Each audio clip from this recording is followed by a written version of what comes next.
Hello, hello, hello. Welcome back to Conversations with JR.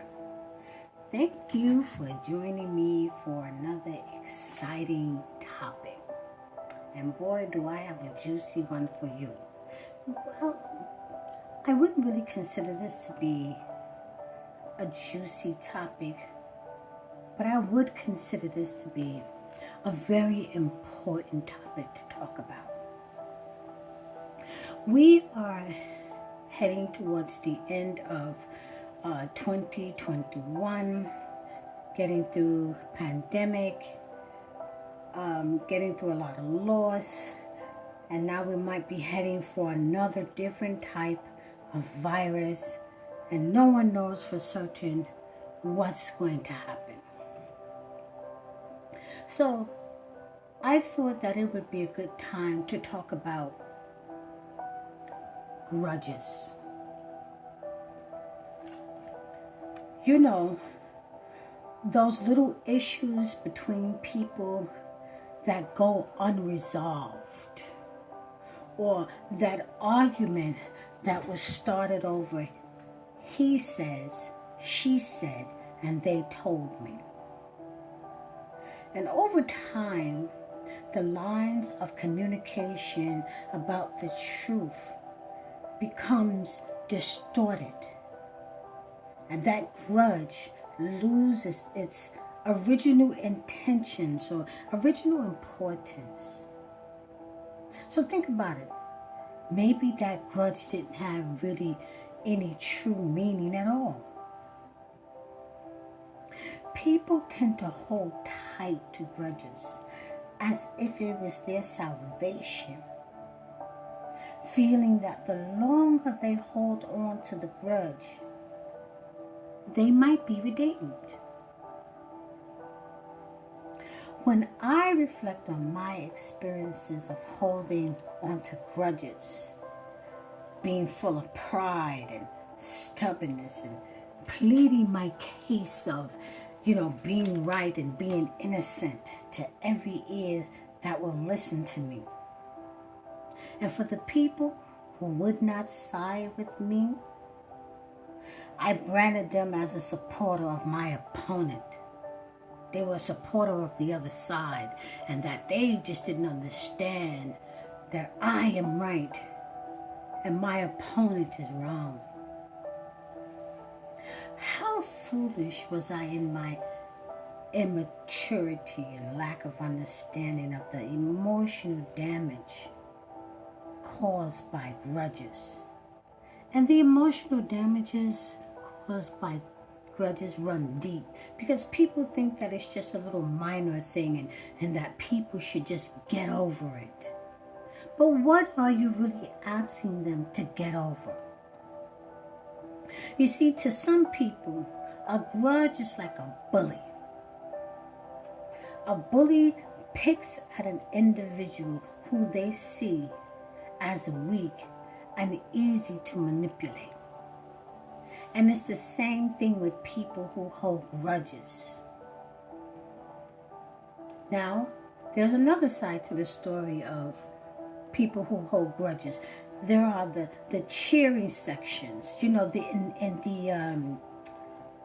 what would we call them? I say that they are the cheering section. The people who hype up the individuals involved in the grudges. They keep the gossip going. They keep the gossip fresh, moving back and forth. They keep the untruth going. That's what they do. And they make matters seem worse than what they really are. I call them the instigators.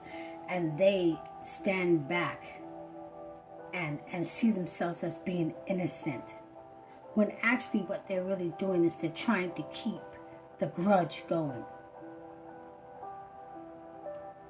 The bottom line, to some people, a grudge is minor. And holding grudges lead to a life of unforgiveness and tragic loss. Because we're told that forgiveness is a gift that we give to ourselves because forgiveness frees a person from the burden of carrying weight of unresolved anger. Isn't that what a grudge is? You just carry it on for years after years after years, and the resentment and the anger and the bitterness just grows and grows and grows. Sometimes a grudge starts out as a minor misunderstanding, but over time, because of blame and accusations, a grudge becomes blown out of proportion. Thus, the individuals involved tend to forget about the original reason why the lines of communication was broken. Like, what brought them to the point of not speaking, not talking, not wanting to be in each other's company? The emotional burden of holding grudges run deep, and the lasting effect is trauma. And let me tell you, grudges don't only affect the people that's involved. It may start out with two people. It may start out as an issue between two people. But the other people connected to the family and the friends to which the individuals started the grudge, they find themselves being stuck in the middle. They don't want to take sides, but they are forced to take sides. The relationships and friendships and families that are torn apart because of feuds started by grudges sometimes last a lifetime. And regardless of why the grievance began, the question is, what purpose does holding a grudge serve? And who benefits from the feelings of deep resentment and unresolved issues? Well, thinking of this podcast and wondering how could I present examples to you, my listeners, of the disastrous outcome of holding a grudge. So, I decided to let history be our best teacher. Now, I know that I have listeners of all ages and all generations. So, do you recall the feud between the Hatfields and the McCoys? That age-old feud between 1863 and 1891? Come on, I know you've heard about them. 30 years of feuding, 13 deaths. Why? Well, there was a claim of a stolen pig. This is how the grudge began. A stolen pig. Now, you might be asking yourself, why didn't they just solve the problem by giving back the pig? Easy, right? Wrong. The grudge wasn't that simple. The story of the stolen pig was a cover-up. A historical fact reveals that there was a difference in Confederate beliefs between the families. Regardless to what the truth is, 30 years of feud by a grudge of an unknown source caused pain, death, and emotional suffering to both sides. We all know the tragedy of Romeo and Juliet, young lovers caught between a family feud that resulted in their death. Now, I know that this is a Shakespearean tragedy, but I just want you to really think about it. The families, after the death of the two lovers, the families finally reconciled, and what they recognize is that their decision to hold on to an ancient grudge started by their ancestors was the catalyst behind Romeo and Juliet choosing death over life. And this is what I mean by holding on to grudges lifelong unto death and not recognizing, not seeing the consequences to different generations that holding this grudge can cause. These are just two simple examples of how holding a grudge and the destructive consequences. Because people were unwilling to use logic and consider how ignorance, selfishness, of how a minor misunderstanding slowly progressed to an extreme infraction. Just think for a moment about the people who hold grudges unto death. And then when they get to that moment, they begin to regret that they lost the chance. Not that they lost the chance, they didn't take the opportunity when they could to mend the relationship, because they made the decision to stand firm in the belief that they were right and the other party is wrong. Holding a grudge isn't waiting for someone to be the bigger person and step up, admitting that they are wrong, allowing the other person to feel validated. Holding a grudge means that there will not be a winner or a loser, just individuals holding their peace, standing their ground, wanting to be right. So, I have a suggestion.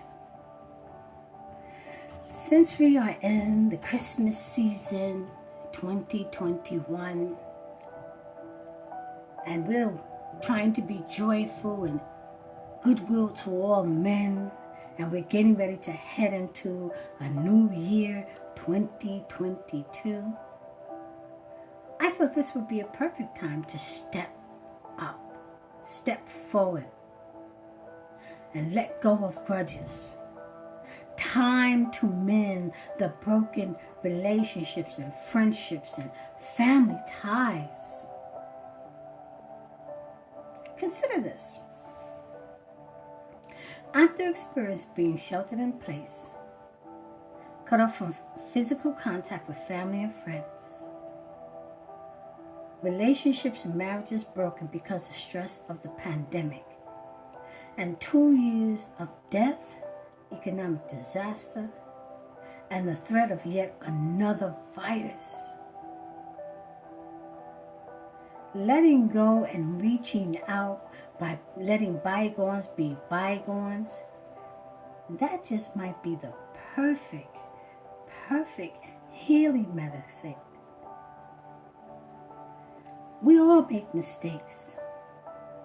We all say things that we truly don't mean in the heat of the moment. And even if it wasn't in the heat of the moment, we all say things and do things that we wish that we can take back.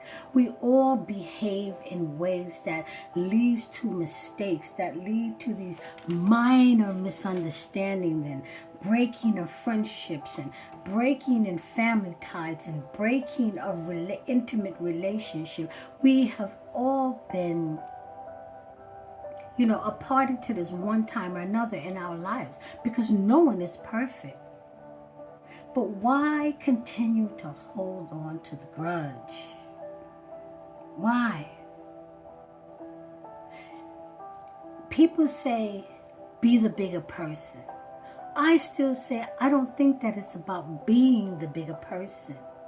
I say that it's more about understanding the destruction that holding a grudge can cause, not only to the two individuals that began the grudge, but everyone else that's connected to the two individuals. They are put into uncomfortable positions. So, my question to you is, are you ready to let go of the grudges? A simple sorry, phone call, text messages, send a note. Now I know what you're saying.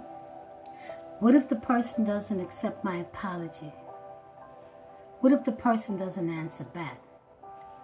And I am saying to you, that's okay.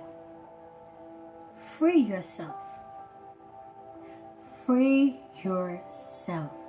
step forward and be willing to let go of the grudge. And how is that going to start? You know what I always say, by sitting down and starting a calm, simple, open conversation. Don't play the blame game. Don't point fingers back and forth. It is about letting bygones be bygones and healing. This is Conversations with JR. You can find me on all social media platforms. Don't forget to join my YouTube channel, like, subscribe, share. You can find me on Facebook and also on WordPress. My blog is one word, Drag the Pen. I thank you for listening, and I'm hoping that you're ready to begin healing by letting go of those grudges.